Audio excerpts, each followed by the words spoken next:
지진 손해배상 소송으로 포항 지역사회가 들썩이고 있는 가운데 내년 3월 20일까지로 알려진 소멸시효가 달라질 수 있다는 주장이 제기됐습니다.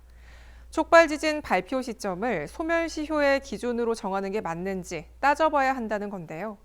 현재 촉박한 소멸시효를 뒤로 미룰 수 있을지 주목됩니다. 정필문 기자의 보도입니다. 포항 지진으로 인한 정신적 피해에 대해 위자료를 지급하라는 법원의 판결. 이후 열흘 동안 무려 3만 명 정도가 추가로 소송에 참여했습니다. 시민들이 앞다퉈 소송에 나서는 이유 중 한 가지는 소멸시효 때문입니다. 소송 기한이 내년 3월 20일까지라고 알려지며 시간에 쫓기는 겁니다.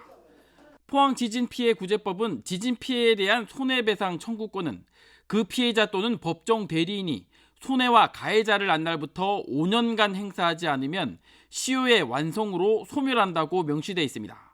따라서 정부조사단이 포항 지진이 촉발 지진이라고 발표한 지난 2019년 3월 20일을 기준으로 삼고 있는 게 지금까지의 해석입니다. 하지만 지역 법조인들은 현재 소멸시효 기준에 대해 의문을 나타내고 있습니다. 촉발 지진이라고 발표가 났다고 해서 가해자를 알았다고는 단정 지을 수 없다는 주장입니다. 증명조사단 발표한 날을 우리는 안날로 봐야 된다고 이런 그렇게 추정을 하는 것이죠. 그런데 따져보면 시민들 입장에서는 그때 대한민국이 가해자였는가를 알았는가에 대한 사실 의문이 있거든요.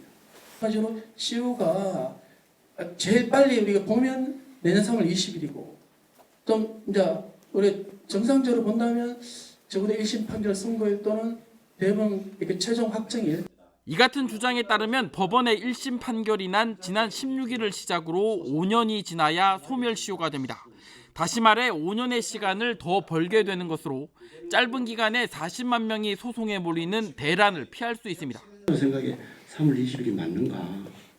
그래서 저 간부들한테 급태보라 일어났거든요. 하지만 소멸시효를 바꾸기 위해선 법원의 판단을 다시 받아야 합니다. 이 때문에 법조인들은 현재로선 내년 3월 20일까지를 소멸시효로 보고 일단 소송에 참여하는 것이 현실적이라고 조언합니다. 거의 모든 포항 시민이 정부를 상대로 소송을 걸어야 하는 서글픈 현실.